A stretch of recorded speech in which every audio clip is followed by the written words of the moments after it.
Welcome to another episode of Off the Menu. I'm your host, Vincent Franchini from Tumblr House, here with a polarizing Charles Coulombe. Polarizing? Yeah, you're always polarizing. Polarizing. As in dividing people. Yes. Separating them. Yeah, you're a divider, not a uniter. That is not true. You have extreme and dangerous ideas, Charles. I burn bridges of understanding on a regular basis. I build bridges of understanding on a regular basis. And I'll have you know that if I were young enough, I would trick-or-treat for UNICEF. So there. What does that even mean? What do you mean, what does it mean? That means you get people's candy and then donate that candy to UNICEF? No.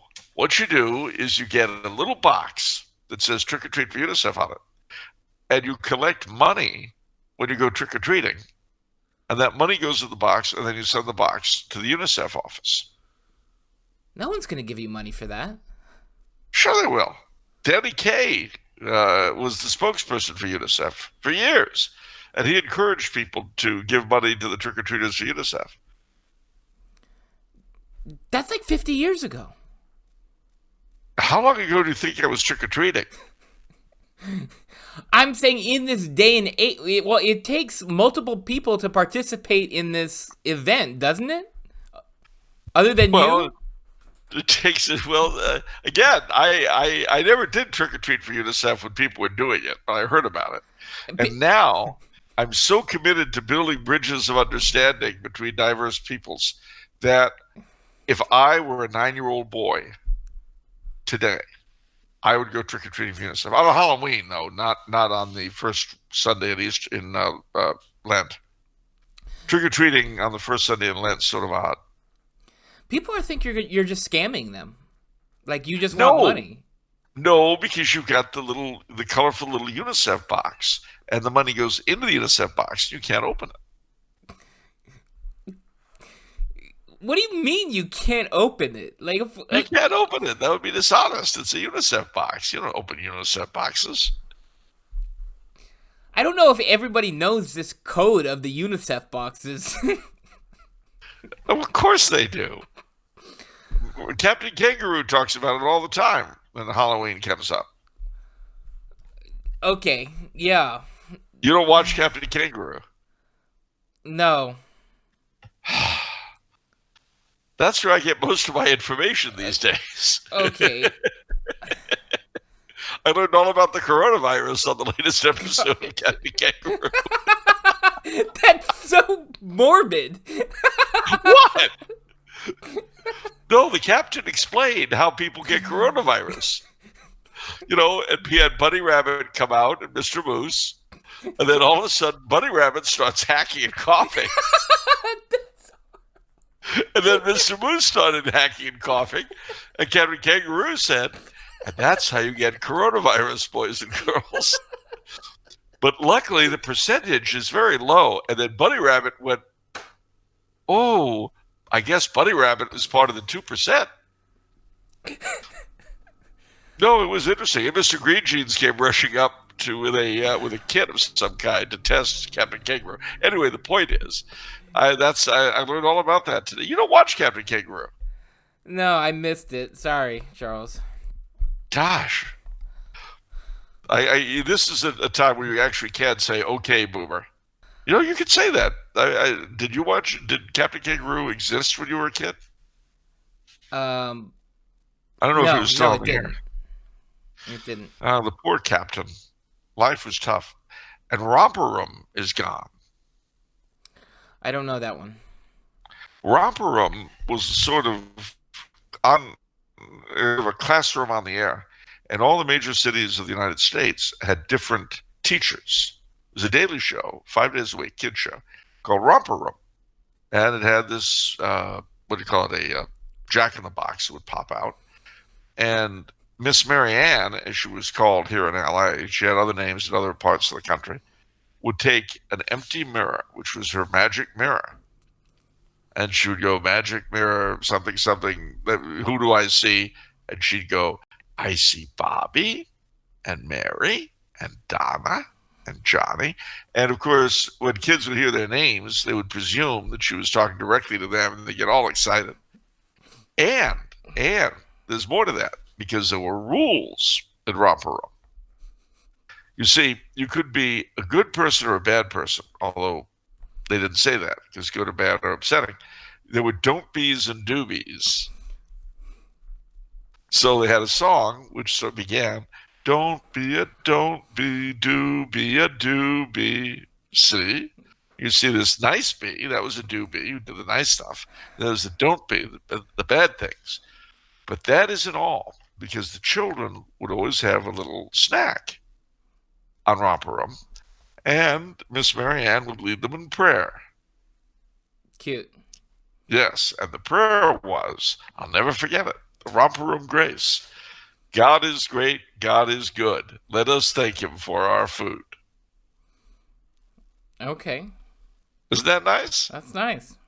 It's a different world from the one you grew up in, bucko. You didn't have the captain and Miss Marianne to guide you through this stuff the way I do. They're with me now, hence the captain telling me about the coronavirus. I'm still trying to stifle my laughter from that. Picturing the animals demonstrating how coronavirus gets passed. Well, how else is he going to do it? He always used the animals to show everything. As if kids just don't know how people get sick. Like, we've got this illustration specifically for coronavirus. Yes, exactly. So here's little bunny rabbit. Here's Mr. Moose.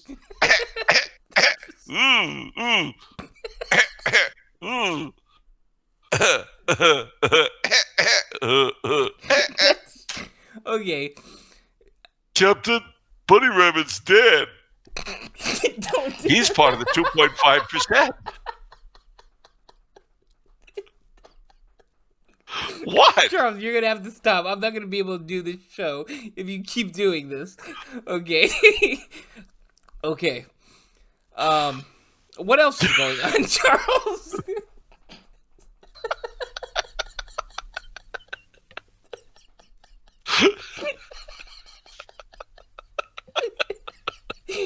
What else is going on? What, beyond Captain Kangaroo and the coronavirus?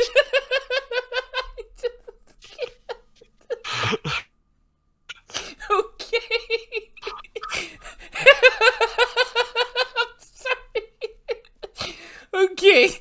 All right. Sorry. I'm sorry, ladies and gentlemen. Okay. Let me get it under control. Okay. All right. Never mind about Captain Kangaroo. He's not a health official anyway. We don't care what he thinks about the coronavirus. However, there have been other things less interesting than Captain Kangaroo. And that is that Cardinal Zen has been reprimanded by the Cardinal Ray, the Dean of the College of Cardinals. For what? For attacking the agreement with China. Cardinal Ray wrote a letter, a very nasty letter in Italian, attacking Cardinal Zen for daring to be upset about it. Now, to put this in perspective, ladies and gentlemen, this would be a little bit like, I don't know, reprimanding Cardinal for Archbishop von Galen, the Lion of Munster, for attacking the Nazis.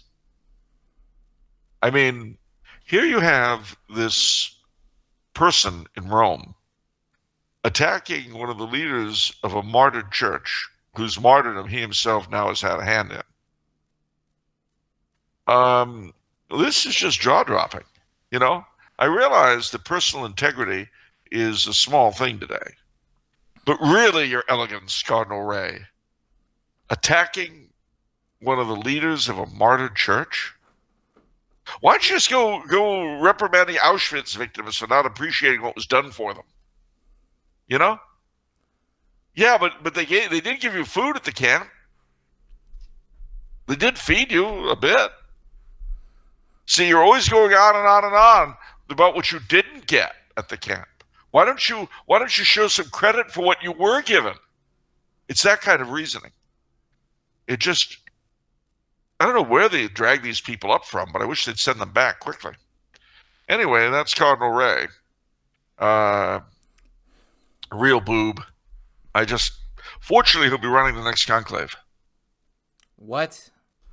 Well, he's the dean of the Sacred College, you see. So, you know. I don't even know what to say to that. He's a schmuck, and well, like Cardinal Wolsey, his predecessor in the Scarlet, like the Cardinals of Rome in 1527. Sometimes people deserve, though they don't always get, a little reminder of how bad they are. And this is just horrendous. Now, at the same time, the former Archbishop of Karaganda in Turkestan, in Kazakhstan, Archbishop Lenga, I think his name is, has declared that Pope Francis is not the Pope, and that he is, in fact, a heretic. This is Bishop Schneider's old boss. Oddly enough, the Polish Bishops' Conference directed him to stop saying that. He said he's not going to. So we are in a very peculiar place, ladies and gentlemen. On a happier note, if there is a happy note, it looks like Bernie Sanders is pulling forward the Democratic nomination process. He and Joe Biden are the front runners right now, and Uncle Joe is looking increasingly senile. So I don't know. Might be Bernie's turn to ride high. Without Hillary to snatch the nomination from him, he might actually win. And then it will be the Trumpster versus Sanders. Gosh, that's frustrating. I already paid off all my student debt, so I don't have any more. Gosh, he can't give me free stuff when it comes to paying off my student loan. Yes, but I'm incurring a lot of student debt even as we speak. So. Oh wow! So okay. So always look at the bright side of things. I think Uncle Bernie is going to do a lot for me. Now, mind you, I don't know where all this free stuff is supposed to be coming from. You know, part of the problem, ladies and gentlemen, with destroying the opportunity for a couple of generations of people to get anywhere, and what do I mean by that? What I mean by that is, thanks to where we are, and you can argue about the whys and wherefores, in states like California and New York, young people cannot even dream of owning their own homes and so forth unless they already come equipped with wealth. In other words, for a lot of young people today, the American dream doesn't exist. Having said that, a man like Bernie can come along and promise all kinds of free stuff. And because kids today no longer, a lot of them, no longer in a setup that's sort of set up against them, they no longer have to or attempt to try to plan in such a way to create futures for themselves, if you understand what I'm saying. Put this another way. If you knew that you could, with saving and responsible living, eventually own your own home and so forth, if you knew that, you'd be a little more commonsensical when it comes to political plans presented by candidates.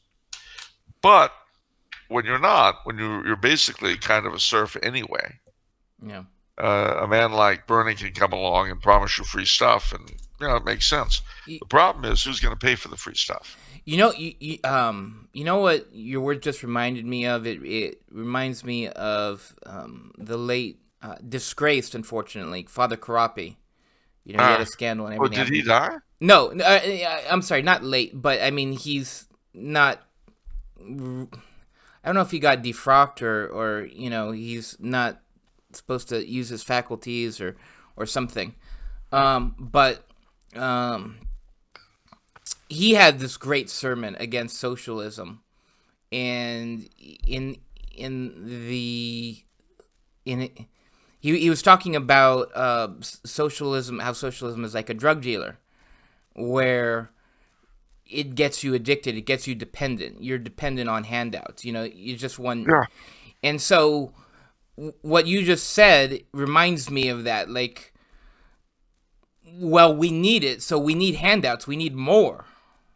You But know if what we I don't mean? have them, how are we supposed to survive? Yeah, exactly. Like we need more. So it's like we're like in the late stage, a later stage of drug addiction, in terms of we need the It's handouts.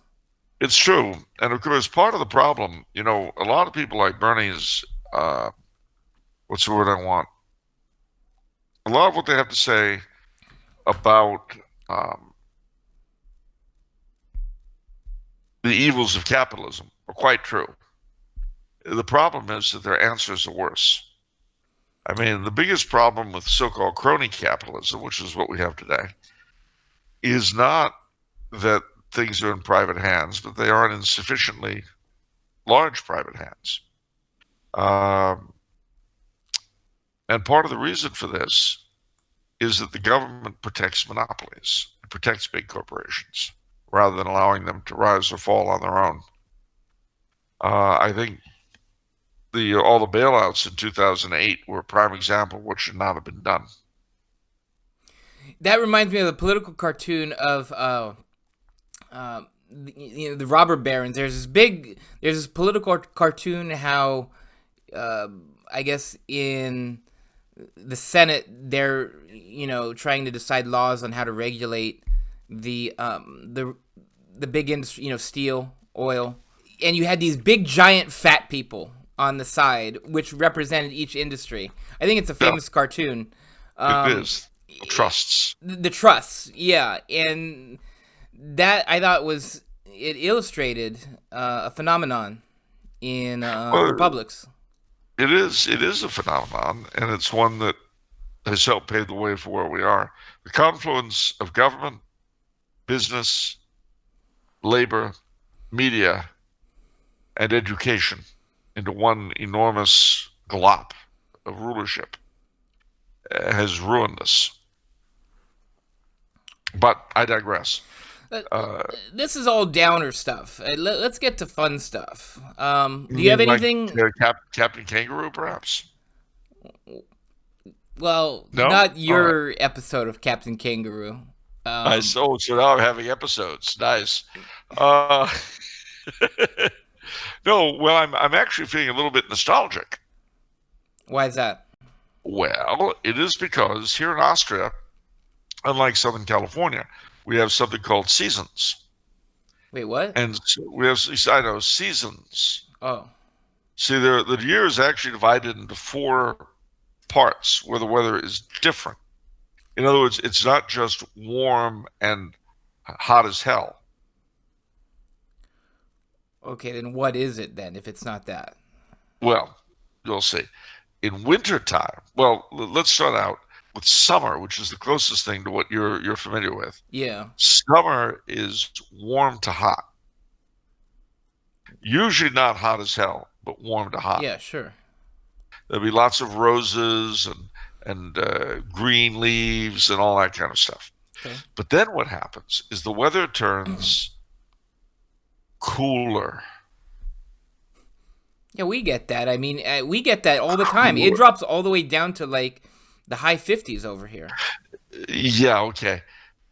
And then it becomes cold. And what happens is that the leaves turn funny colors and they fall off the trees. They don't just turn brown, Yeah, they turn colors. yeah, we get that. And then there are no more leaves on the trees except the evergreens. And then it gets really cold. That we call winter. And this white stuff falls from the snow, from the sky. Okay.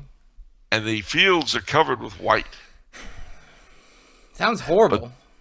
well, it's what we have for what's called winter. But then the snow melts and flowers begin to pop up. And there's a very definite succession. First come these little white things, which in English we call snowdrops. And then come these yellow flowers that we call daffodils. And then come tulips, which are many different colors. And then there's just a huge riot of blossoms of all sorts. And this continues into the summer. And we are in the position now. Last week, the little snowdrops showed up. This week, the daffodils are popping up. Okay. And the reason why I say it makes me nostalgic is because it reminds me of spring in my childhood back in New York. And the stores here, I don't know how they are there, but the stores here are filled now with Easter stuff. Yeah, definitely can confirm. Over here, filled with Easter stuff. Excellent. Are you thinking of the bunny on Easter? No. It's the one day of the year where rabbits lay eggs, you know. That's a scientific fact. I'm sure. It's true. It's also the cutest day of the year because you have bunnies, chicks, little ducklings, all wandering around, being very cute. That's great, Charles. I love it. Yeah. Yeah. Yeah. And the Easter bunny. Yeah. Who would you rather hang with, the Easter bunny or Santa Claus? Santa, are you kidding me? Come on. I mean, come on. Peter Cottontail, really? Is that what we're going to do? Yeah, Peter Cottontail. I mean, he's got all... Of course, you know, we had a friend when I was a boy, a composer named Elmo Russ, who was very famous in the 20s and 30s and 40s. Not so famous when we knew him. But Elmo, he composed a little song that my brother and I used to sing at Easter. Okay. It went, "Don't throw rocks at the rabbit, or he'll bring rotten eggs home to you." Okay. Well, all right. Don't throw rocks at the rabbit. Who throws rocks at rabbits, by the way? I don't know. Probably people who want rotten eggs in their baskets. I guess so. Stupid people. Okay, let's Cardinal Ray. Cardinal Ray throws rocks at definitely Cardinal rabbits. Ray throws rocks at, for sure. You bet. And you know what he's going to get on Easter? A big basket of rotten eggs. Yeah. That'll show him. Yeah. All right. Never throw rocks at a rabbit again. All right, it's time for the memes of production. Oh, nationalize the memes of production. Bernie Sanders stands with us. Well, that's for sure. Yeah. Yeah. You know, he's getting a ton of money to fund his campaign. I mean, he's getting millions upon millions. Unfortunately, it's in Venezuelan currency, so it's actually not worth that much. Did you make that up? I did not make that up. That's actually from Babylon Bee, my favorite news publication now. Yes. They had an unbelievable one that I'm gonna bring it up right now. It was so good, I had to. Let's see.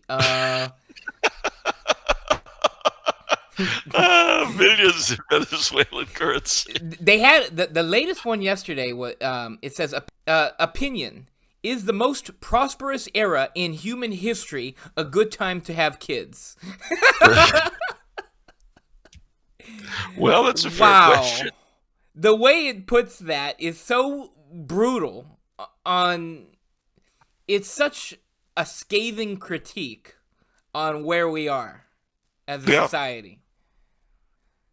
The most prosperous era in human history, and we're worried about the ability to raise kids. Wow. Well, yes, because you see, it would get in my personal space. Yeah. Well, that's what the article goes into. Yeah. Okay. Children take up so much time. You know when they don't take up much time, though? When? When you're old and facing death and you don't have any kids. That's sad. I pity those people. That's really a sad thing. Right? Me too. I don't have any kids, but I have 10 nephews and nieces. Yeah, and you've been prepping them to take care of you when you are debilitated. I sure have. Yeah. Training them carefully. Yeah. All right, let's go to the memes. Okay, so first meme is from Aaron Hook in the cover of Hush Hush magazine on the QT and very hush hush. I'll say. And a picture of Charles and says Coulombe, Barsoom or bust. And a picture of me, it says Franchini refutes fishy fracas claim. And then Pope Francis, a picture of Pope Francis says Commie Pope gives his response. And I noticed that Aaron Hook chose this the picture of him doing the V. Now, if I remember correctly from Darkest Hour, that's a different symbol for. That's what Churchill did. That means something not too good. That's victory. That's something else, right? That's something else. Okay, but anyhow, it says Pope Francis says, "Stick this in your peace pipe." I guess. Okay. And then obviously, and then Taylor Marshall at the end, to respectful critic of his jungle jamboree. That's a pretty jovial picture of Taylor Marshall right there. I don't know what that's all about, but pretty fun stuff. What the picture looks like to me is that you, me, the Pope, and Taylor Marshall are involved in some sort of shady deal. I don't know what it is. Yeah. What did they know and when did they know it? I think the four of us should be taken in for questioning. The grand jury has to be impaneled. The congressional committee has to be sworn in. The public wants answers. The public deserves answers. What did the Pope know? What did Taylor know? What did you know? What did I know? The public have a right to know. And Hush Hush magazine is doing its job as a muckraking defender of the people's interest. That's for sure. Okay, good job, Aaron. It was a really fun one. Our next one, let's see, what is this? Oh, this is a comment from our last video from Louis de Bonald. He says, could the Easter episode have no questions and simply be you guys talking about whatever you want? I think we got a taste of that earlier. We do a lot of that, but that is a dangerous proposition, Louis, for like an entire episode. Like someone, you wouldn't want that. I mean, we'd have a good time, but you might not. Yeah, someone could get killed that way. All right. Yeah.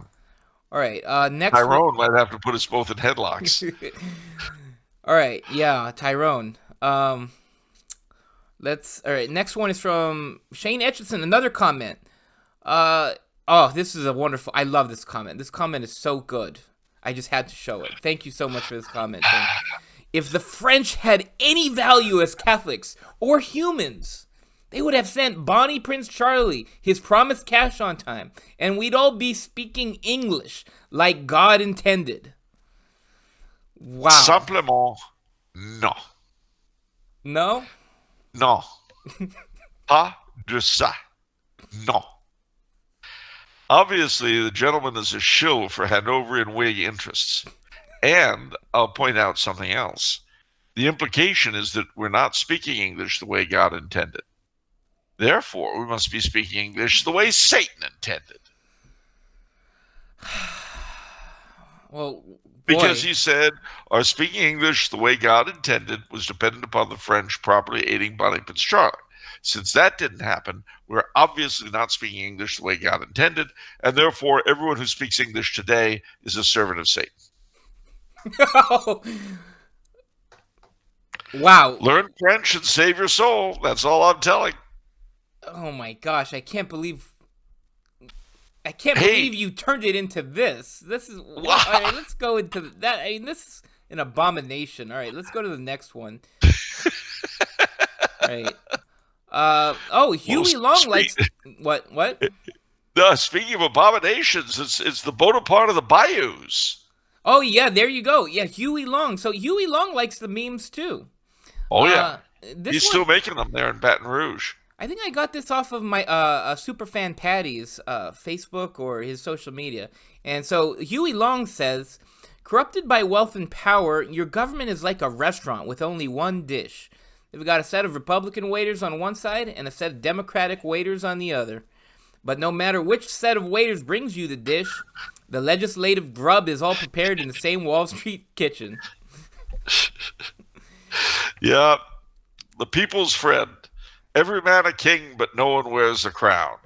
Yep. Yeah. Share our wealth. That's Huey Long, ladies and gentlemen. The Democratic candidate for president, 1936. Yes. All right. Last one. Well, the last kind of humorous one for memes. So this one, I'm just going to show the initial tweet. United Airlines, fly how you identify. Our new non-binary gender options are now available. Pretty sweet, right? Yeah, it's something. Okay, but a gentleman responded to this. I identify as a carry-on bag. You will now let me fly anywhere for $30. Here. Me too. I love how it's just a command. Like, you will Yeah. now let me fly anywhere. No, I'm a carry-on bag. Yeah. You know, it's not a position to refuse a carry-on bag. Okay, I'm with it. Yeah. All right, and so we're going to transition this into a more serious one, which I have plucked off of your Facebook page. So I'm going to put that up. And you say, I have a very strange feeling that if I am still alive in 20 years, I'll be protesting the destruction of statues of MLK and other civil rights leaders. Oh, my friends, when you're in the saddle, don't ride too high. Someone else shall take your place and react to your example. So, okay, this is serious stuff. I guess so my question is, I'm surprised that this is your prediction because it feels like we're in an inevitable wave of liberalism and progressivism and things are trending in that direction. You're saying it's going to flip around. Eventually, sooner or later, somehow or other. And the longer it takes, the nastier it will be. You see, liberalism erodes everything. It erodes education. People who know less have less ability to reason than they did 20 years ago. This will continue at an accelerated rate. When it stops, and because people are sick of it, and it's gone to the very bottom, then, depending on how long it takes, the stupider the reaction will be, the nastier, the more unpleasant.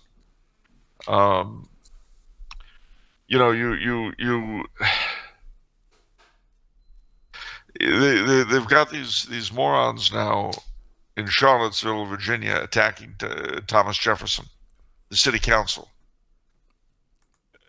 The only reason why anybody gives a damn about Charlottesville is because of Thomas Jefferson. How stupid, from a purely business thing, are they? The answer is endlessly stupid and in charge. But it's not just the city council morons as they are of Charlottesville, Virginia. No. The state of Texas wants to pull down the cenotaph at the Alamo. And now let me make something extremely clear. All right? As far as I'm concerned, the wrong side won at the Battle of the Alamo. All right? I have no use for the Texas Revolution. I consider its leaders to have been dishonest, all that. But they were the founders of Texas.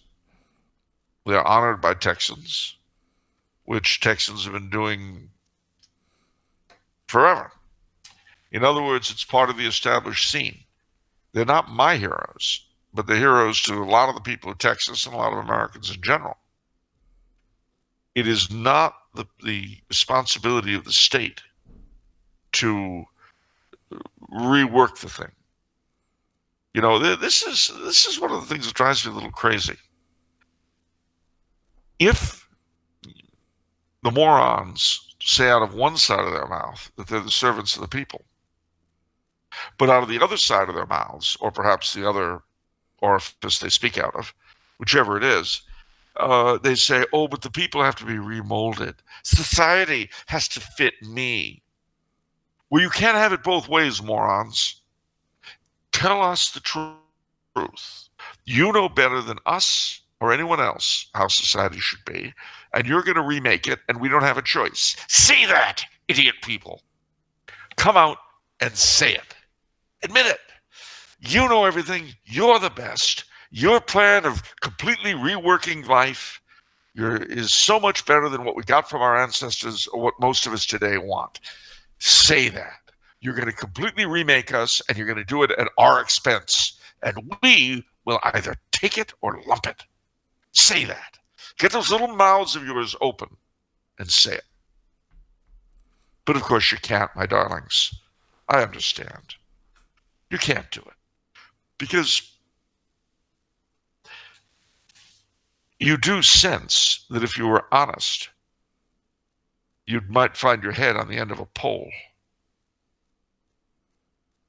Well, the problem is that even if you succeed, one day your successors will find their heads on the end of poles. And the longer it takes for that to happen, the likelier that is to be literal rather than figurative. Myself, I would prefer figurative. Why? Because these sorts of things are very unpleasant. They're not nice. There used to be a sign that said, it was during this Vietnam War, war is harmful to children and other living things, which was annoying, but it's also true. So I will turn around to you and say civil unrest and insurrection brought about by a stupid and unwilling and unwavering elite is harmful to children and other living things.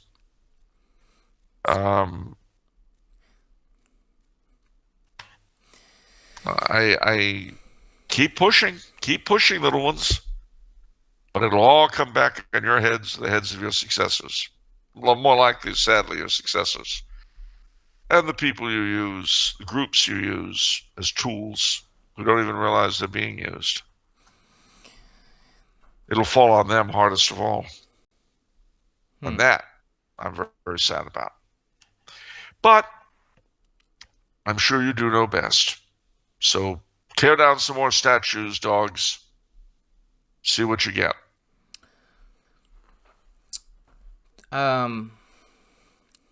Talked with a lot of new people recently, and it's interesting because there was a theme that emerged, and it's a nostalgia for the past in different ways.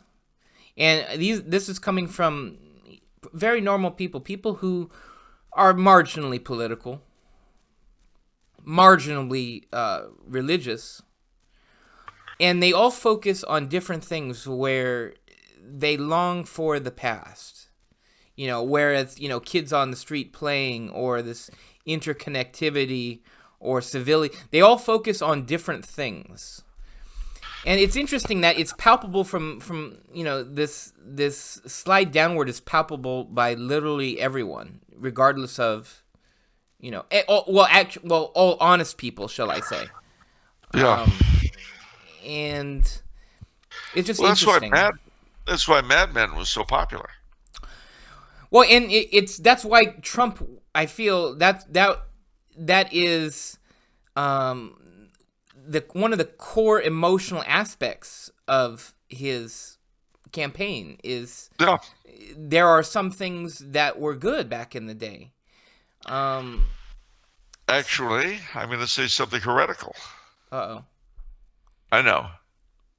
But by and large, the good outweighed the bad. I don't mean it was perfect by any means. But in a lot of ways, it was better. It certainly wasn't better as regards medicine or means of communication. We have it all over that.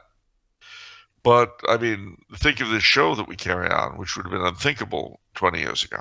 Yeah. But, having said that, we have lost so much.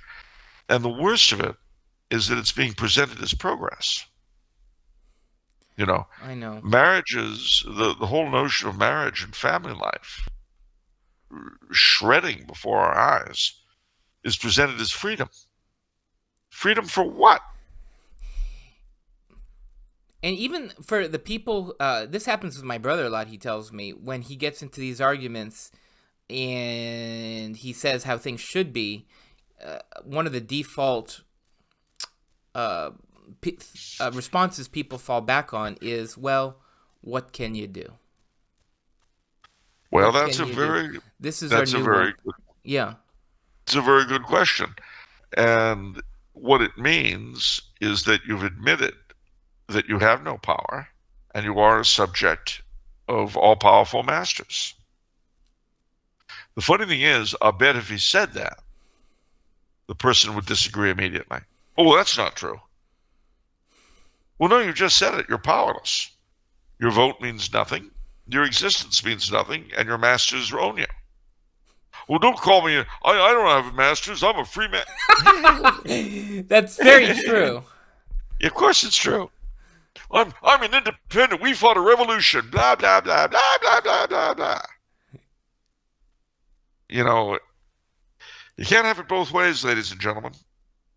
Admit that you are subjects of masters over whom you have no control and who have no regard for you. And that's what you live under. Accept it. Deal.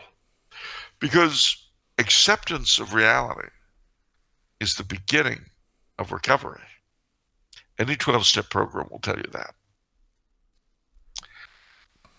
Leech yourself off the republic. Admit that you live in a totalitarian regime and that you are a useful cog for your masters. Admit it. You'll feel better. You'll feel free. Just do it. I mean, mutatis mutandis. It's like the time that my brother and I were arguing with the doctor who was overseeing our mother's decline as she was slowly starving to death. And he refused to tube her, so we really had to strong arm him. But finally, after he described his view of the situation, my brother says, "So you want to snuff our mother?" And he says, "Well, I wouldn't call it snuffing." And I asked, "Doctor, if we do what you want us to do, will she die as a result?" And he said, "Well, yes, but..." And Andre says, "Well, there it is. You want to snuff our mother." And I said, "That's it, Doc. Say it. I want to snuff your mother." And Andre said, "Yeah, doctor, you'll be free. Say it. I want to snuff your mother." And then he and I began chanting, "I want to snuff your mother. Say it, doctor. Say it. Join us. I want to snuff your mother. Come on, doc." Would you believe he ran out of the room? Wow. He didn't want to admit the truth. We were there to help. The beginning of anything is admitting the truth. Similarly, I don't know why I'm focusing on this. I guess it's because I'm tired of euphemistic language and pretense. But on another occasion, during that same long travail, the doctor explained why he wanted her eliminated to me. He said, "Well, she's got a very poor quality of life." And I looked at him and I said, "Quality of life? Okay, doctor, let me explain something to you. She tells me she's comfortable. She's not in any pain. She's not even bored. I don't know how that could be," said I, "but it's what she says. She's got her family around her every day. She gets sung to every day. That's where my mother's at. Now let's look at you, shall we? How many hours a day do you work? 20? I'll bet you've lost a relationship, a marriage maybe, or a girlfriend over the hours you keep. I'll bet any money you want on that. I'll bet you have very little time to yourself. Your food probably isn't very good. You have very little time to eat an uninterrupted meal. When was the last time you had a vacation? To tell you the truth, doctor, I think my mother's quality of life is higher than yours. Should we snuff you?" What'd he say? He didn't say anything. He turned around and walked away for some reason. I don't know why. Wow. Admission of reality, ladies and gentlemen. Very, very important. No more pretending. It's like Cardinal Ray having the gall to reprimand Cardinal Zen for attacking the fact that his people have been sold down the river? No, I don't think so, Your Elegance. I don't think so. No. Well, the state of Texas, the Charlottesville City Council, or any of these morons that run the modern world. Yeah, you run the modern world. You're on top. You're the boss. You know what? And I admit, you're my masters. Okay. And I give you the respect I have to. But don't think it means, as human beings, you're worthy of that respect. Okay. I meant all of that, by the way, in the nicest possible sense. Of course, Charles. No, we understand that. And Miss Marianne would say I was being a doobie, not a don't be. Of course. And Captain Kangaroo would approve of my behavior. So would Mr. Green Jeans. Excellent. And Sheriff John and the Pancake Man and Hobo Kelly and all the other children's show hosts that I used to watch when I was a boy. Hobo Kelly? All would have. Hobo Kelly. H-O-B-O-K-W-Y. Hobo Kelly should have begun a design. Look her up. Sally Baker was the name of the actress who played Hobo Kelly. That's awesome. Okay, wow, if I'm looking at the time correctly, we are 40 minutes deep into this show, and we have not asked a single question. Well, I think that's a record. Up to us. I think it's up to us to ask the questions now and to answer them. I think we've arrived at this point. I think it's about time. It is about time. It's about time. It's about space. It's about time was a television series when I was a boy about a group of astronauts, two astronauts who were in a Gemini capsule. They went through a time warp and they ended up in prehistoric times. It was a comedy. Mm-hmm. Don't you love running down the corridors of a boomer's disordered memory? Isn't that fun? No? It's filled with it traps. Is for me. What? It's filled with traps. Traps. Yeah, traps. Traps. So I misunderstood. Yeah. Traps. What do you mean traps? They're wonderful. Yeah. Okay. So it's not an episode unless there is a shameless plug. So I'm going to promote something very different and very reasonable on the show, which is, so 30% of the people who watch the full episode, these full episodes, are not subscribers on YouTube. Hit that. Subscribe is perfectly free. It's not actually like really a subscription. You're not paying anything. Not a dime. Not one dime. Subscribing just helps you get notifications and keep up to date with what's going on your favorite YouTube channels, stuff like that. So if you want to stay, is that a quarter or what is that? No, it's a dime. It's a dime? It's a dime they're not spending if they subscribe. There you go. Wow. That's FDR's face. See? It's blurry, Charles. We can't tell. Well, trust me, it's a dime. Okay. And you're not spending it if you'll subscribe. Yeah, there you go. So click. We unlock a ton of benefits for Tumblr House once we hit 10,000 subscribers. We're at around 7,000 right now. I badly want to hit 10,000 this year. So we've got like 600 people who regularly watch this show who aren't subscribed. Please hit that subscribe button. It's at the bottom right. You mouse over the Tumblr House icon, the little blue thing. Hit subscribe. That's a huge help. Also, don't forget to also click like. That gives a huge boost to our videos in terms of visibility to get new people. So hit subscribe if you haven't. Hit like if you haven't. It's huge help. Absolutely huge. And what happens if they make a book order that's $25 or more? Well, Charles, they get free shipping. Free shipping? That's right, Charles. All orders over $25 through TumblrHouse.com gets free shipping. At TumblrHouse.com. Yeah, free shipping. Free shipping? Why? I can't wait to order something myself. There. Perfect. Well done, Charles. Thank you. Okay. Anyway, on to the questions. The questions.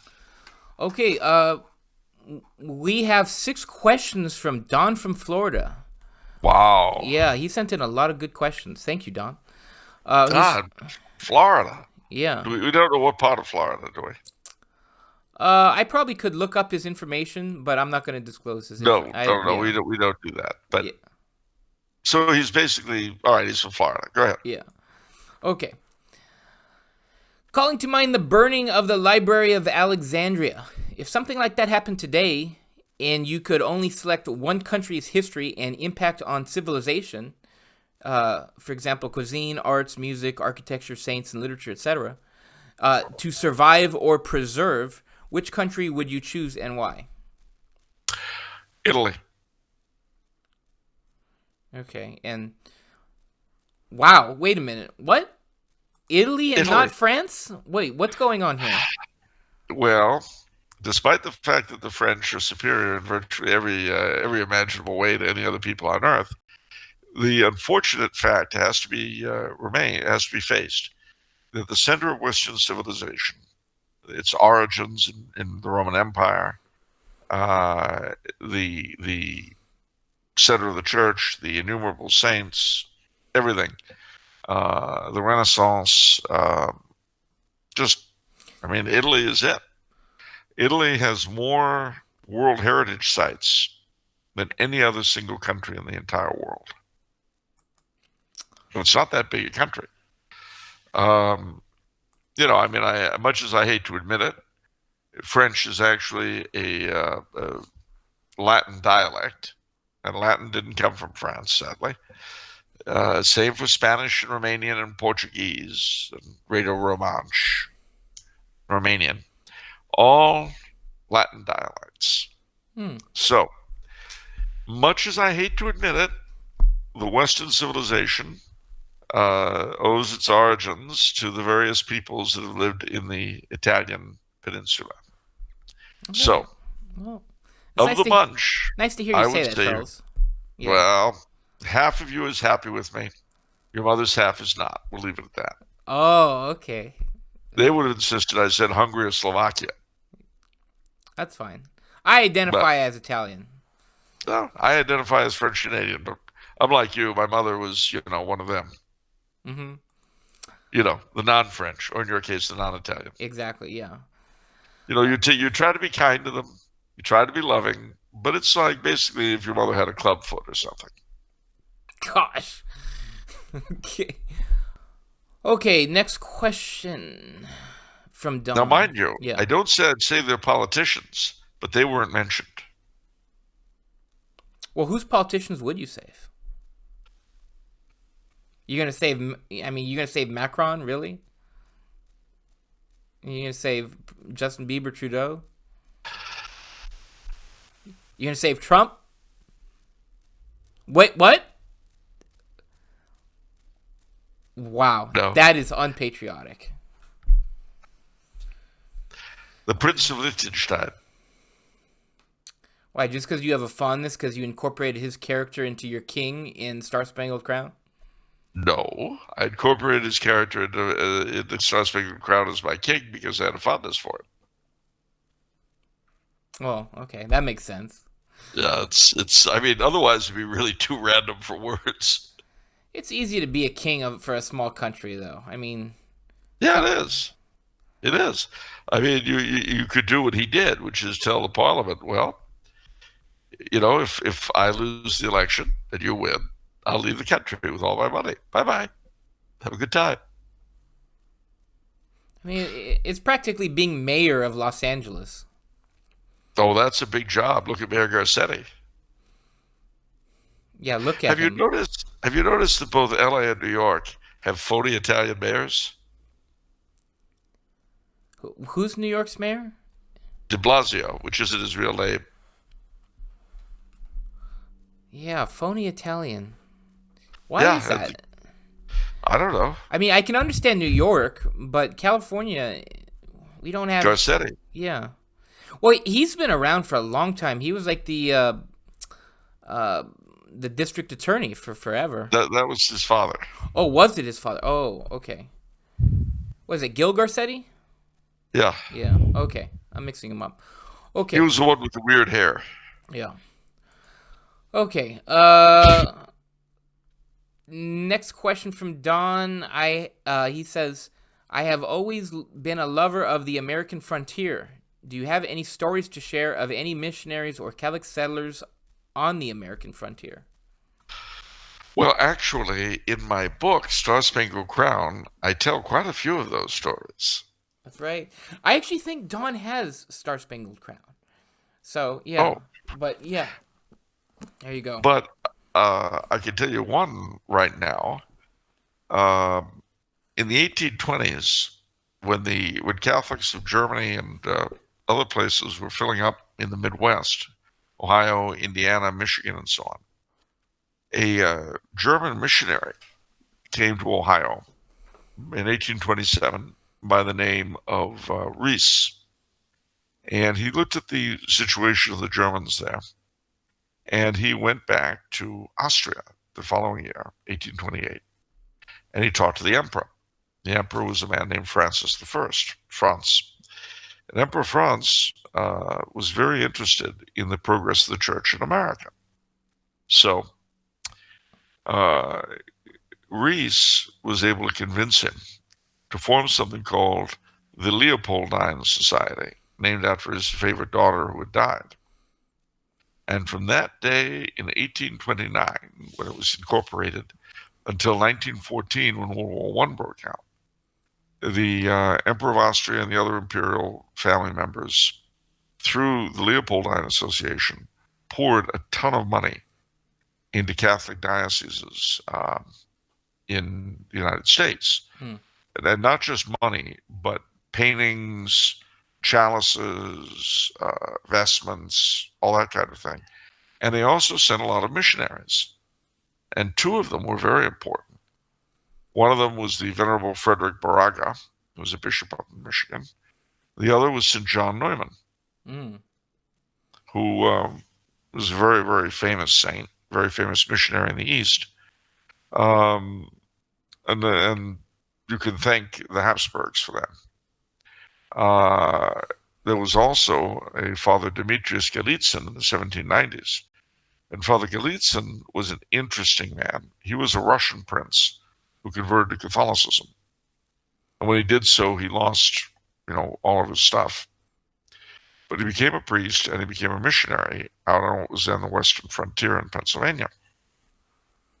So he was originally at a place called Conewago, but then he crossed the Allegheny Mountains and established a town called Loretto, Pennsylvania, which is still there. Biggest thing is still the Catholic Church he founded. It's still a very Catholic town. But it was a Catholic colony there in the middle of nowhere then. There's another town much further west of Pennsylvania called St. Mary's City. And this was established by Catholics in the 1830s and 40s. They were refugees from the Know Nothing riots in Boston and Philadelphia. And some of them were Irish, some of them were German. And so there are two churches in the town, the Irish Catholic Church and the German Catholic Church. But at any rate, those are two. And of course, I many, many characters, but the one I can't forget is Father de Smet. Yeah. And St. Rose Philippine Duchesne. Father de Smet was Belgian, St. Rose Philippine was French. They were based in a town outside St. Louis called Florissant. And Father de Smet evangelized the Indian tribes basically from St. Louis to the sea.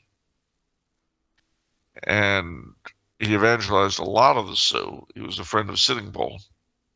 And it was his hope, he was a Jesuit, and it was his hope to set up a Jesuit mission state in the western northwestern quadrant of the United States. It didn't happen. Okay. Next question. When the European immigrants of the 19th and the early 20th century came to the United States, they started building some of the most beautiful Catholic churches this country and the world has ever seen.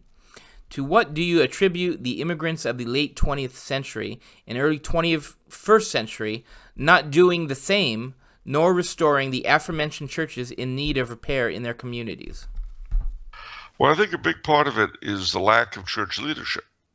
Because you've got to remember, those earlier immigrants who built those churches didn't simply come over and start building them. Mm.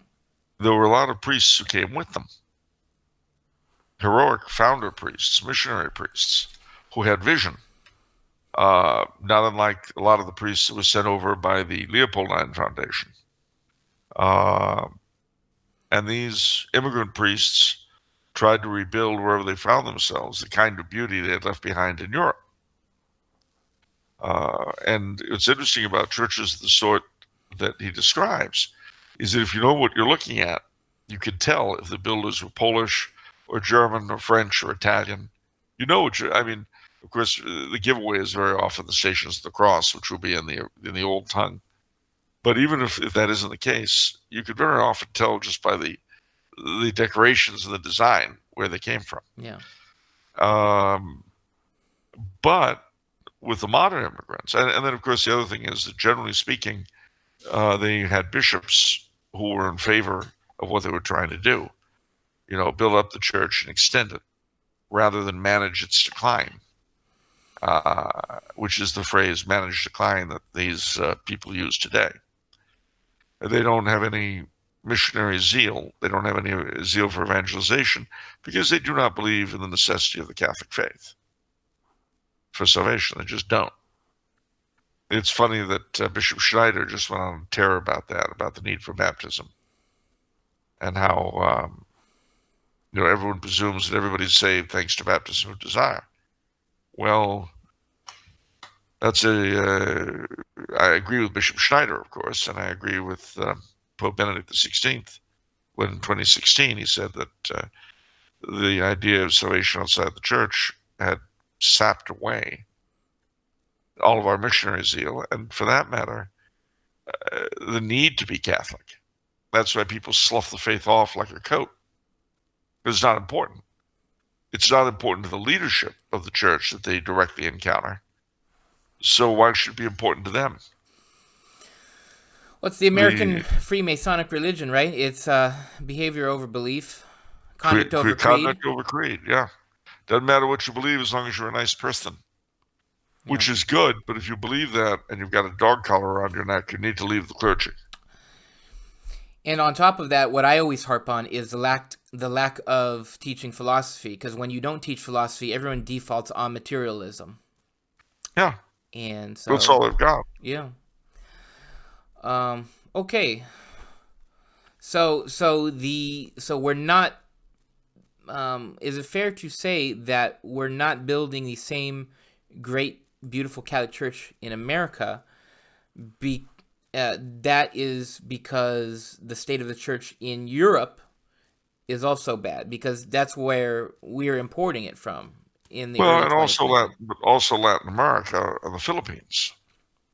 I mean, it affects different countries differently, but the crisis of faith that afflicts the church afflicts the entire church. It does it differently in different countries. Okay.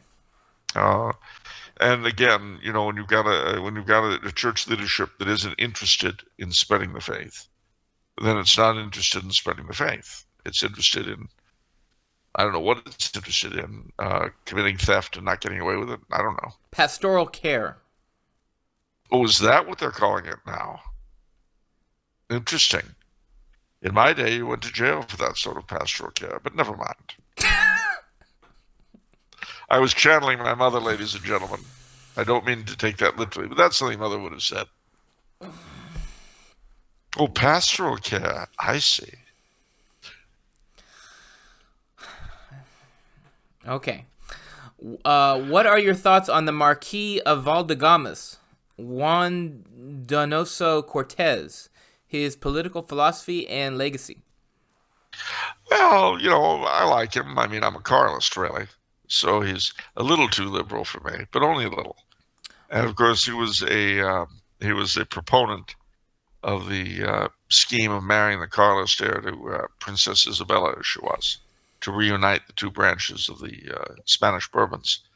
But he's a brilliant man, and he has a lot to teach us. What does he have to teach us? Like, can you elaborate? The organic nature of society. the usefulness of hereditary rule, that kind of thing. And I would bracket him with another Spanish writer who was a cleric, Jaime Balmes. What was the first one you said about organic society?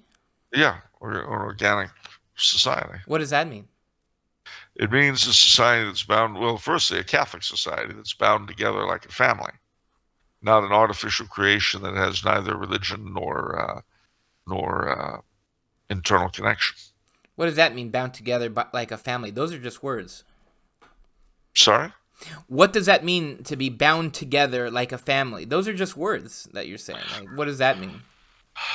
No, they're not. Of course, they are just words to most moderns because most moderns don't know what family life is. Yeah.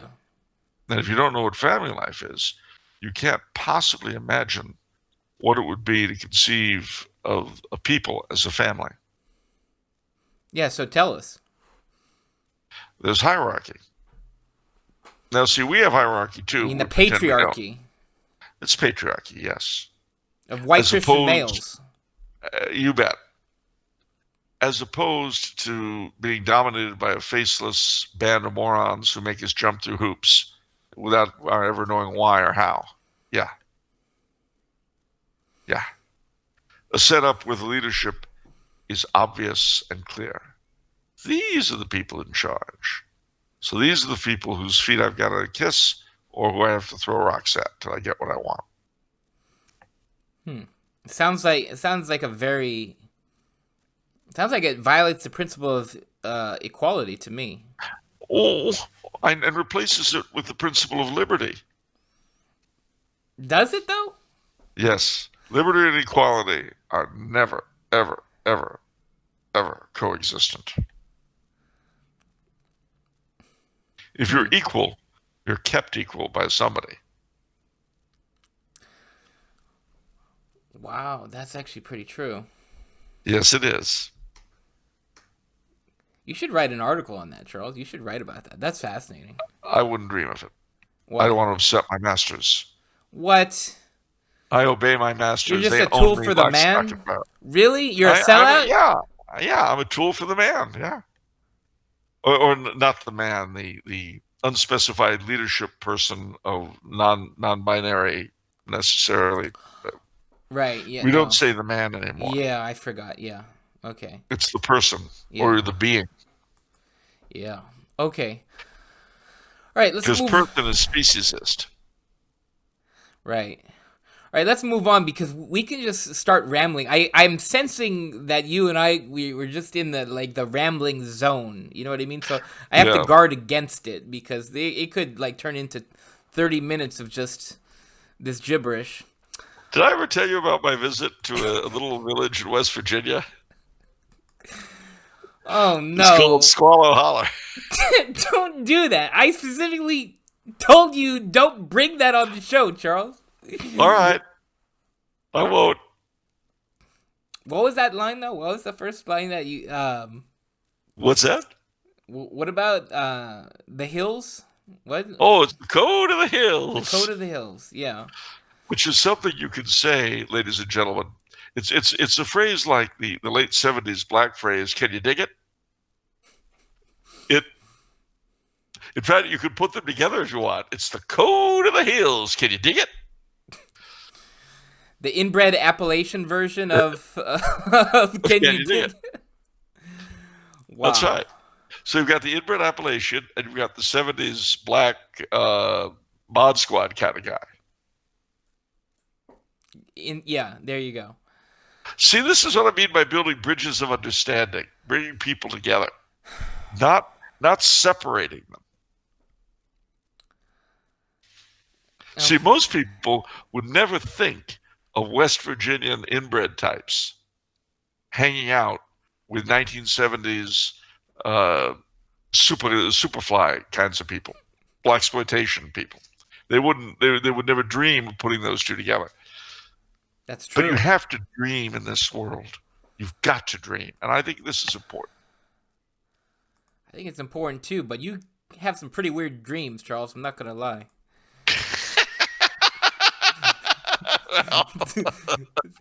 All right, what's the next question? It's one thing to dream. It's another thing to dream your dreams. You have some pretty whacked out dreams. Right. Tell it to Captain Kangaroo. Yeah. My point exactly. I'm not gonna go there. I'm not gonna go there. Okay. We move past that. Okay. All right. Um. All right. Next question from Don.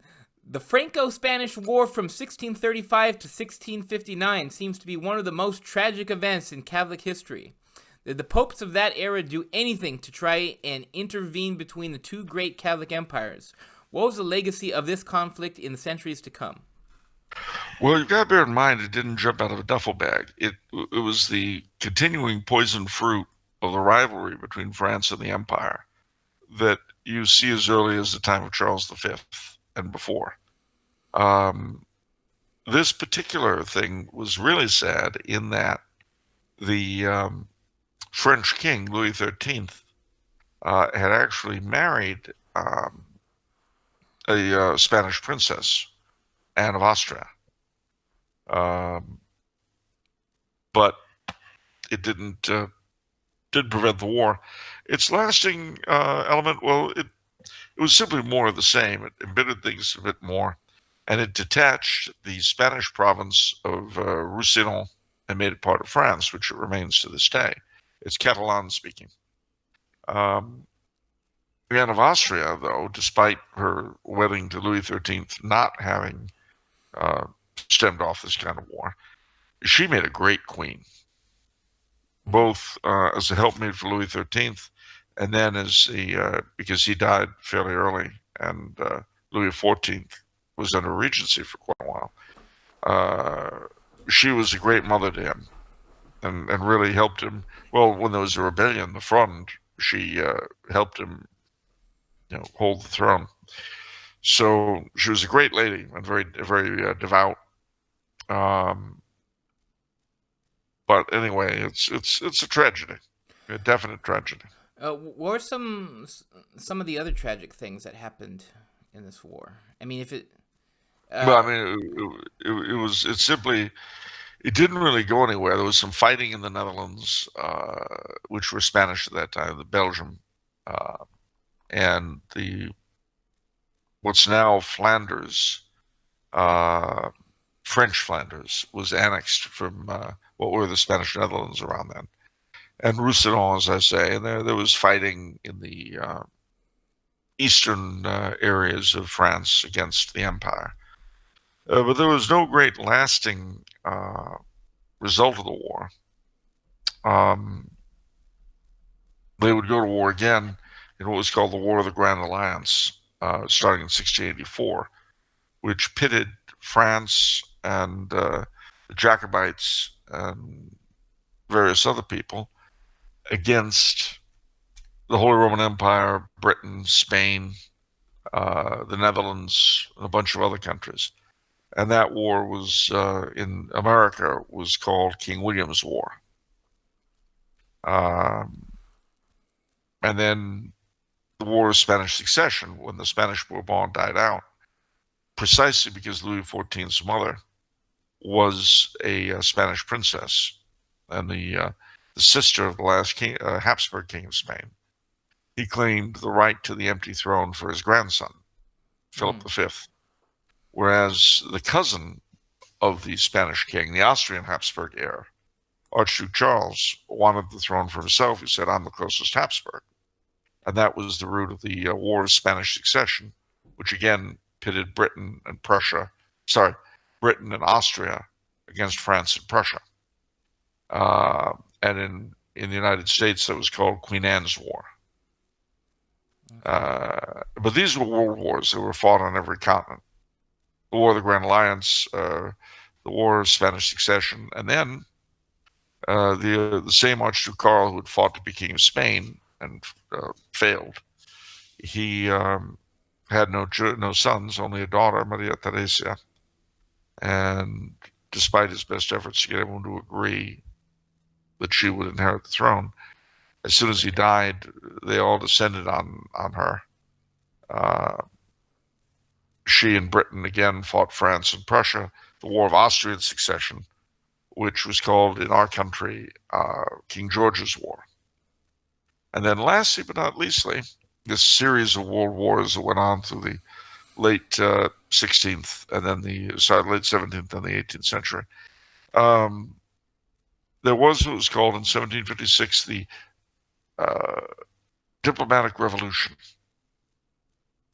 because up until this point, Britain and Prussia had always fought Britain and Austria had fought France and Prussia. But France and Austria allied, and Prussia and Britain allied. So you finally had the two Catholic powers squaring off against the two Protestant powers. And that war in 1754, the first was 55, the first skirmishes broke out not in Europe, but in America. The man who caused the war was a fellow named Colonel George Washington.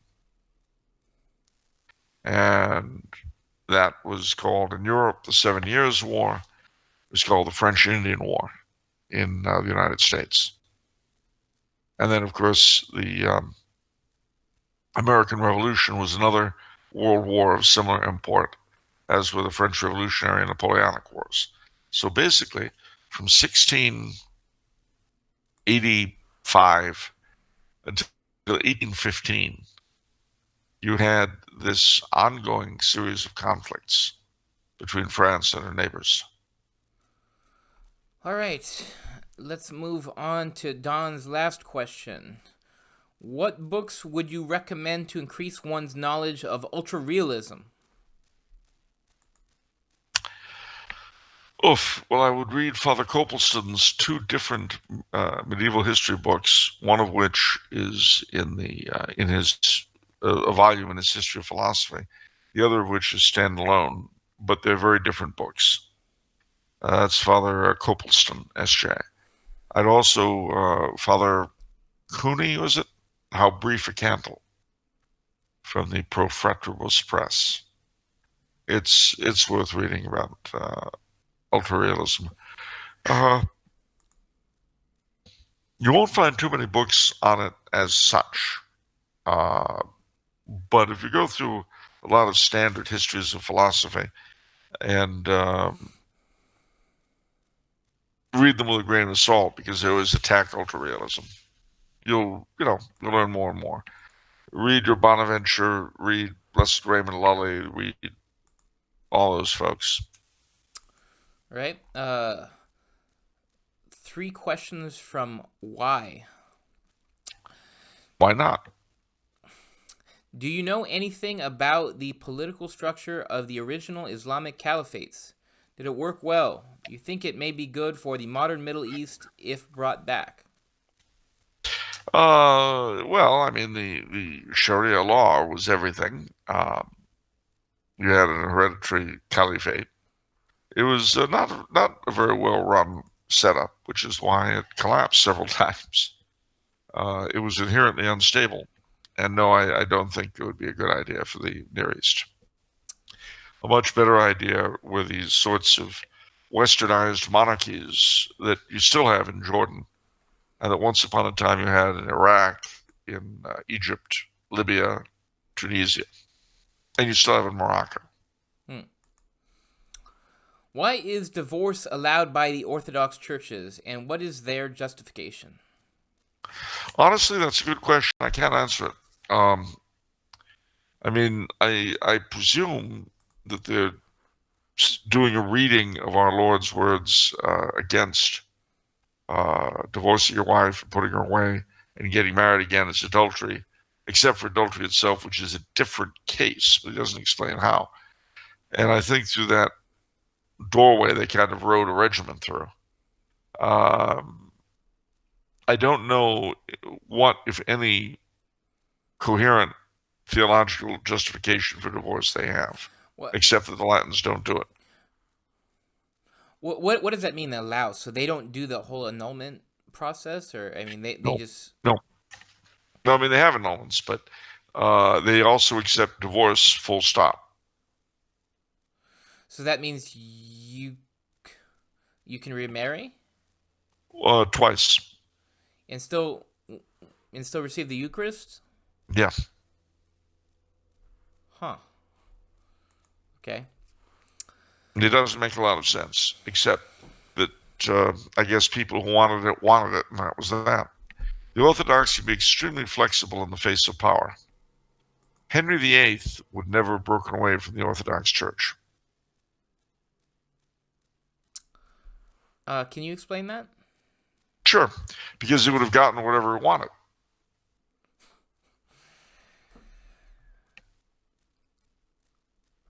Would he? Yeah, he would never have been denied anything. They're used to giving the temporal rulers whatever they like. It's called Caesaro-papism. And, don't get me wrong, there have been individual Orthodox patriarchs and bishops and so on who stood up to errant temporal authority, but it's not very common. A good example would be Alexius of Moscow, but it doesn't happen often. Right. The last question for the show today. Throughout history, the other creeds were typically written to fight heresies and define church teaching. Do you think the Catholic Church should write another creed to combat modern heresies that are harming the church? No. We've already got 4, of which most people only know 2. I think that ignorance is part of what gave rise to the question. The Athanasian Creed people don't know and should. And the Creed of Pius IV, the Tridentine Creed, the creed promulgated by the Council of Trent, is quite thoroughgoing. And with the 2 editions given the 3 editions, given in 1852 on the Immaculate Conception, 1870 on papal infallibility, and 1950 on the Assumption of the Virgin Mary, it's complete. And it's very thoroughgoing and very tough. All right, let's unpack this. All right, so it's like a Rubik's Cube. What are some modern heresies that are going on right now that need to be corrected? You don't need the church to save your soul. Okay, and so that the creed that corrects that is Athanasian Creed for one, right? And the Creed of Pius IV for the other, the Tridentine Creed. Okay, so there's one heresy down. What are some others? That's the biggest, actually, from which everything else comes. Because it relativized the faith.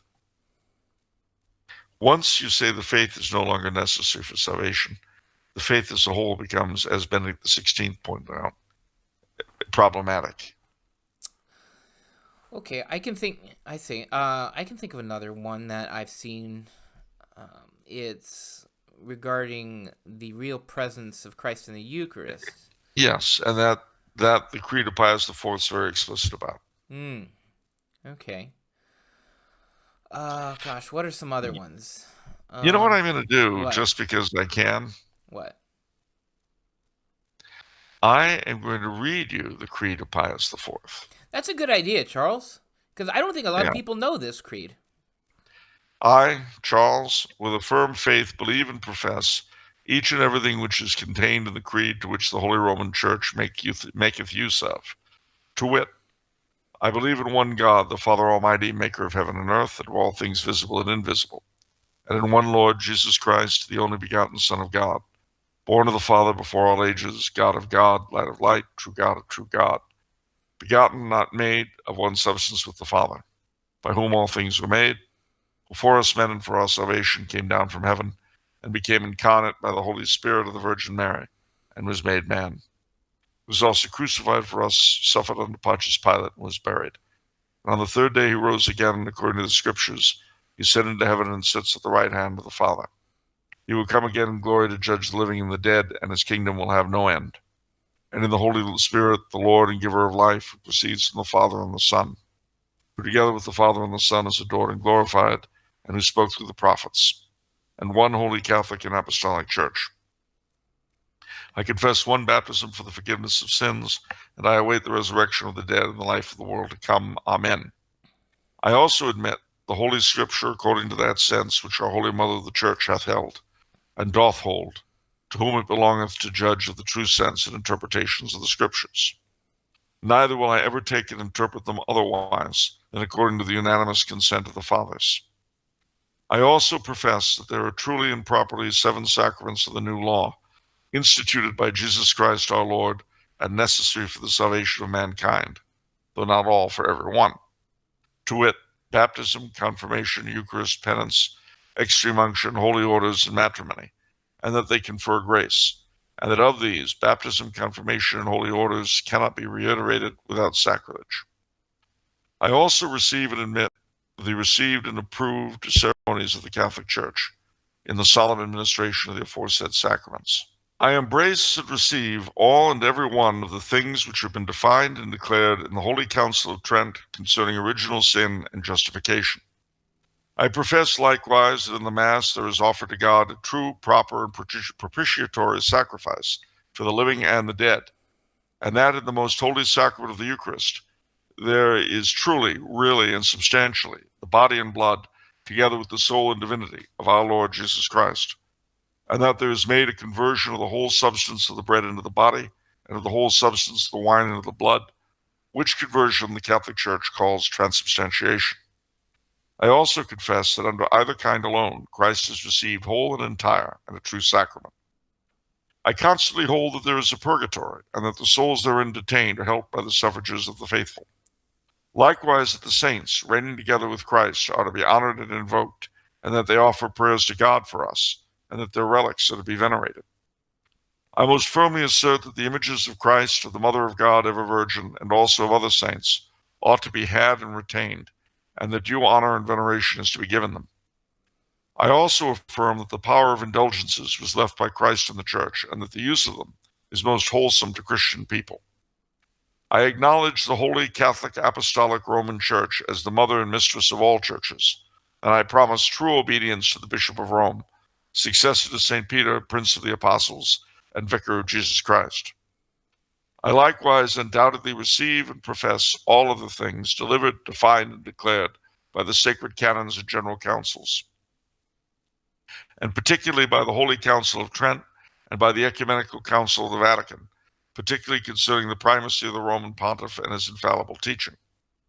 I condemn, reject, and anathematize all things contrary thereto, and all heresies which the Church hath condemned, rejected, and anathematized.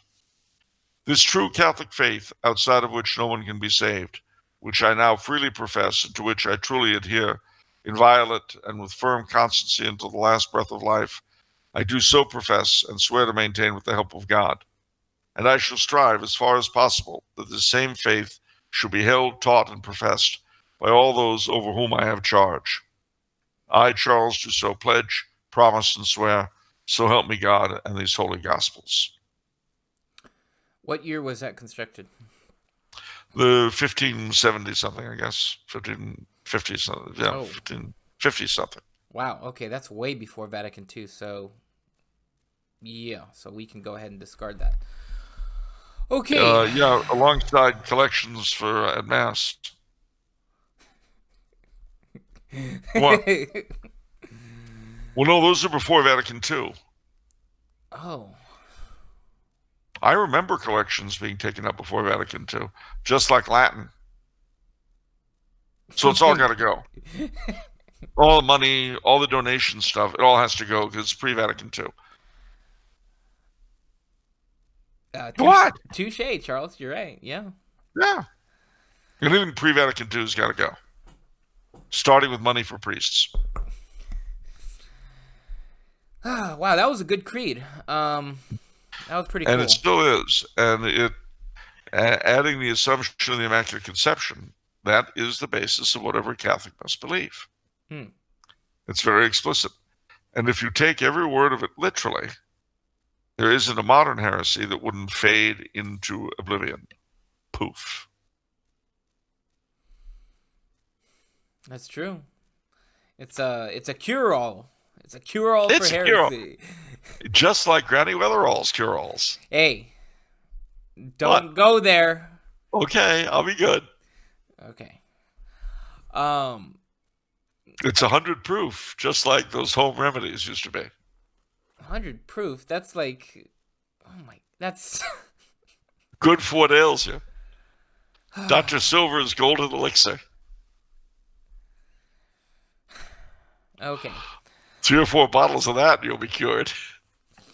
Let's not compare the creed of Pius IV to some snake oil remedy. It is kind of a grotesque comparison. But nevertheless, I can never hear the phrase, cures all without thinking of cure-alls. Yeah, that's true. All right. So, time for the book of the week. Was that the last question? That was the last question. We ended with a bang. Would you like to supplement that with something? No, I think the Creed of Pius IV. I mean, read that. Read the Creed of St. Athanasius, the Athanasian Creed, the Nicene, the Apostles. If you can accept everything that's in all 4 creeds,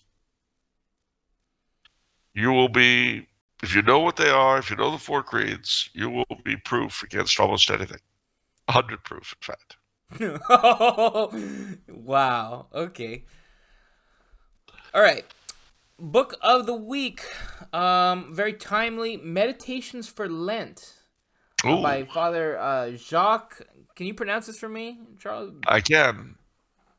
Jacques Benin Bossuet. Bossuet. Yeah. So I've got this. So we're at the Saturday after Ash Wednesday. That's why I have my bookmark there. And so what we have, it's just a little couple pages of meditation for each day. And they're very powerful. I mean, they're very hardcore, they're not this sort of soft, watered down, bashful meditations that perhaps you might get in modern, modern spiritual books. This, when did this gentleman, he was probably a prelate in the church, was he not, Charles? He was the Bishop of Meaux, and he was the court preacher to Louis XIV. Wow, he actually wrote a manual for the Dauphin, for Louis's son, which is one reason why Louis's son was rather more pious than his father, frankly. Okay. So this is an English translation of some of that old-timey spirituality, if you will. Old-timey? Yeah. You know what? You're not supposed to go there. I went there, Charles. We're going there. We're taking the time machine. No, we're not going to the hills, and we're not going to see... You said old-timey. That's a phrase they use in the Appalachians, when they talk about the old stories, the old ways. They say it's old-timey. Yeah. These little cure women living in the back hollows and all that. Mm-hmm. Yeah. Yeah. Let's say old-timey. Yeah. And you told me I wasn't to go there. But you opened the door by using that phrase. Well, I guess I'm a tempter in that sense, perhaps. Yeah. You're trying to get me to go against the very commandments you laid down. Talk about a closed shop, an in-house deal. Talk about the fix being in. How can I possibly win? You give me a command, and then you do your best to make me break it. I like that. I'm testing your resolve. Yeah, I'll bet you are. See, this is what gives your company such HR problems. Well. Oh, and by the way, there was a bit of a jumping up and down, I understand, in the secretarial pool. Yeah. Yeah, you remember Leah, the typewriter lady on the 3rd desk down? Uh-huh. Well, she applied for permission to exchange her bouffant for a beehive. Uh-huh. What happened? Yeah, well, you remember Miss what's her name, the woman you've got in charge of the pool? She denied her permission to change her hairdo. Yeah, we run a tight ship. Yeah, so I see. An old-timey ship, you might say. An old-timey ship, yeah. Well, if you really want old-timey, there are ways to adjust. But anyway, all right. But no, seriously, Bossuet, all kidding aside, Bossuet is a very tremendous religious writer, and he was a great preacher too. One of his most famous sermons, and this is apropos of nothing in particular, but it is interesting. one of his sermons was on the death of Queen Maria, Henrietta Maria, who was the lady after whom Maryland was named, and she was the Bourbon princess who had married England's martyred Charles I. Well, after the English Civil War and after her son James II was overthrown, she went to Paris. She moved back home, basically. She was extremely devout. She was one of the first promoters of the Sacred Heart devotion. But when she died, Bossuet preached the sermon at her death, a homily.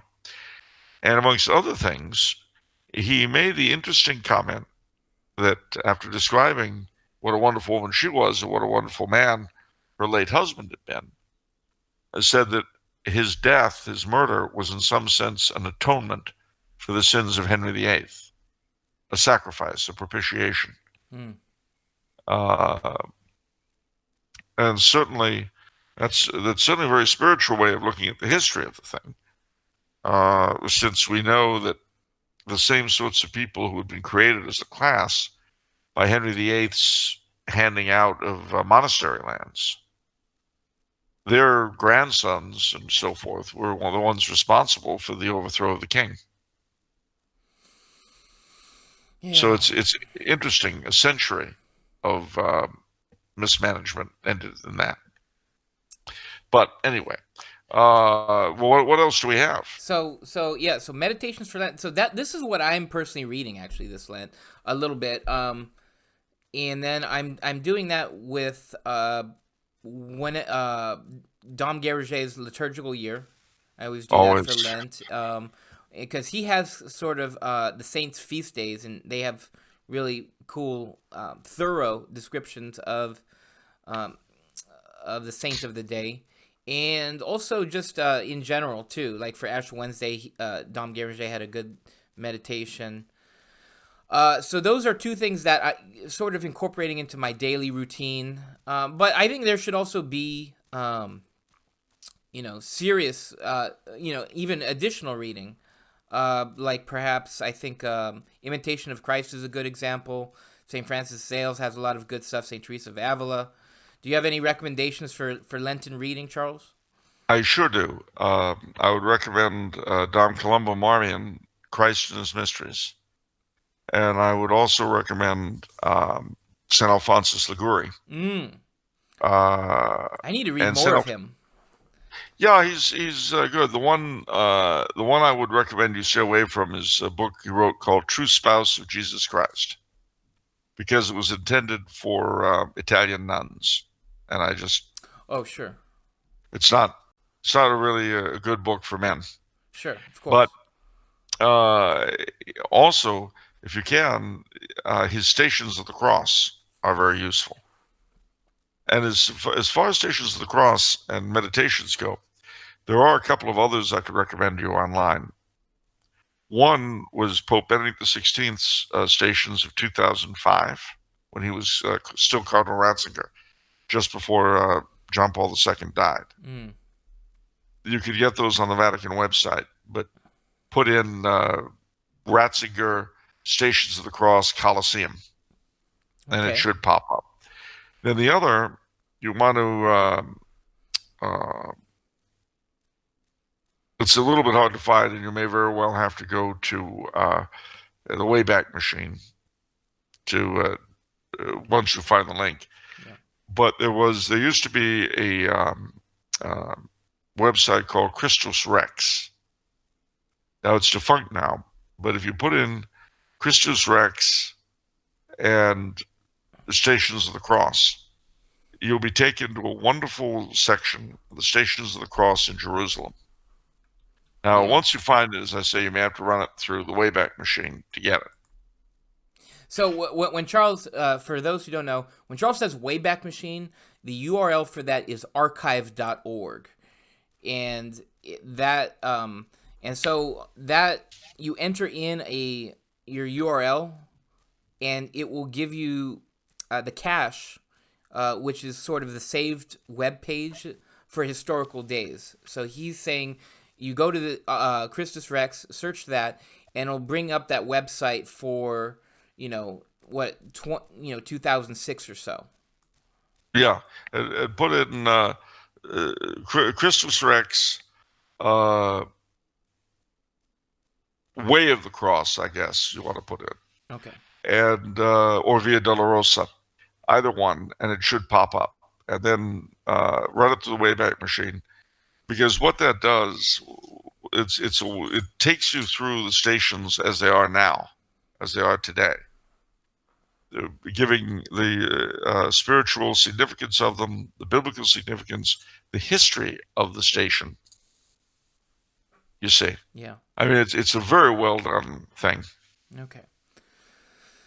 Okay, so this episode was on the longer side, I'm happy to say. So I think that will make everyone happy, because everyone wants those longer episodes with a lot of robust and serious discussion. Robust. What? I like that. I feel like my enjoyment of Captain Kangaroo is on trial. Well, it's not for everyone. Different strokes for different folks, Charles. I mean, that's Different Strokes was a whole other show, and I never watched it. And you know why? It's because it was racist. What? Different Strokes was a racist show. Everyone knows that. Explain that. It's all about blacks being silly. So Yeah. you don't like the Jeffersons either? By definition, any television program that is focused on blacks is racist. And by definition, any television program that isn't focused on blacks is racist. What's the other one? What's Sanford and Son? You love Sanford and Son. Oh no, that was horrible. No, you. And Good Times, that's another one that was awful. I don't believe you. And oh gosh, there were a lot of these. They're just terrible. And Amos and Andy, that was the worst. What about all? Okay, well, what about All in the Family? Oh, that was racist, because the black characters were and Maude. That was another racist program. Okay. Everything's racist. Okay, there we go. Yeah, everything's racist. You know what else was racist? What? The Bugs Bunny show. How? Daffy Duck. What about Daffy Duck? Daffy Duck was black and was made to look stupid. But Donald Duck, the white duck in Disney, he's smart. So, see, Disney was racist because Donald Duck was white. Bugs Bunny was racist because Daffy Duck was black. Do you understand now? Okay, I get it. Yeah. No, that makes sense. Yeah, see? You just have to look at these things the right way. Similarly, if you have a gay character, by definition, you're homophobe. Because you're not gay, so why are you having a gay character? But if you don't have a gay character, then you're homophobe. So it's lose-lose. It's catch-22. Yeah, pretty much. Yeah, you're on the losing end because you're not one of those in charge. So you're always wrong. Get it? Got it. Do you understand now? I get it. Good. Yeah. We got that. All right. You're just wrong. Yeah. Admit it. I'm wrong. I'm just wrong. Yeah, I'm just wrong. Yeah, I'm just wrong. And you're always right, Master. And you're always right, Master. You have become self-realized, and you are now a perfect citizen for this great 21st century of ours. Thank you. I'm glad thank you for the education, Charles. We're all going to be better Americans now. Oh, yes. Well, I mean, so long as we can say that. Yeah. Oh, wait, what? Okay. You know, we're bantering too long. Let's close down the show, Charles. I'm done. You know, I've got a hot date. Let's just get out, okay? A hot date? Yeah. That sounds like something out of the 50s. What is this, My Three Sons? Yeah, don't you like it? The an old timey reference. I used to, but now I've been re-educated. Now I know everything's bad. If I like it, I'm wrong. You're being difficult, Charles. I know, but it's my way of showing my loyalty to our masters. You're not the only one. Any closing remarks? Yes, I do have closing remarks. Remember, ladies and gentlemen, and as we go through this wonderful adventure of Lent, that it's incumbent on us all to do penance for our own sins and those of everyone else.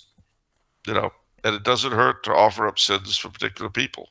For the president, the Pope, Cardinal Ray, anybody you particularly dislike, you can feel free, if you particularly dislike them, that is, just as people you do like, you can feel free to offer up your penances for them. Because, they need them. I mean, just sitting here thinking of Cardinal Ray attacking Cardinal Zen, that poor guy, if he's not going to fry in hell forever, he needs a lot of prayer and help this side of the grave. I mean, attacking martyrs is... Could you imagine what it would have been like if St. Thomas More had gotten a letter in prison telling him, stop upsetting the king from the Pope? And that... Oh, gosh. I mean, can you imagine? Don't do that. King Henry has a lot on his mind right now, and you're not helping.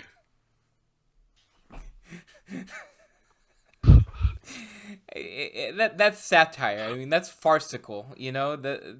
That's what we're in. We have fallen through the looking glass. We're in Wonderland. We're in Bizarro World. Yeah. I mean, it's fair is foul and foul is fair. Hover in the fog and filthy air, to quote the witches of Macbeth. They have gotten to the point of not even caring. Because I'll just make this one point and finish up. What's important to bear in mind as you look at our leadership in church and state, the decline in everything in terms of education and knowledge and so forth has not simply been on the part of the subjects. It's also been on the part of the masters. You take a man like Governor Cuomo in New York. He's as evil as his dad, but he's a lot stupider. He doesn't have any of the finesse his father had. You know what I mean? Mm-hmm. And they just don't anymore. They come right out and say garbage that their predecessors would have been far smarter with. To me, it was we turned a corner with President Clinton, in a sense. I remember his addressing a group of like-minded people. And he started out by reciting platitudes, what you expect. Future generations will thank us, the brave new world, blah, blah, blah. And he went, blah, blah, blah. And I thought, even he knows it's garbage and doesn't care. And the audience did. And everyone knows it's nonsense. It's like they used to say in the Soviet Union in the old days. We pretend to work and they pretend to pay us. So, anyway, on a happy note, because you got to leave on a happy note. Yeah. Lent is a wonderful, wonderful season. And like everything else in the church here, ladies and gentlemen, it transcends and goes beyond all our immediate annoyances. Beyond coronavirus, beyond Cardinal Ray, beyond Bernie Sanders. Lent was here 100 years ago and 500 and 800 years ago. And if the world is still here, it'll be here in 200 years and 400 years and 500 years.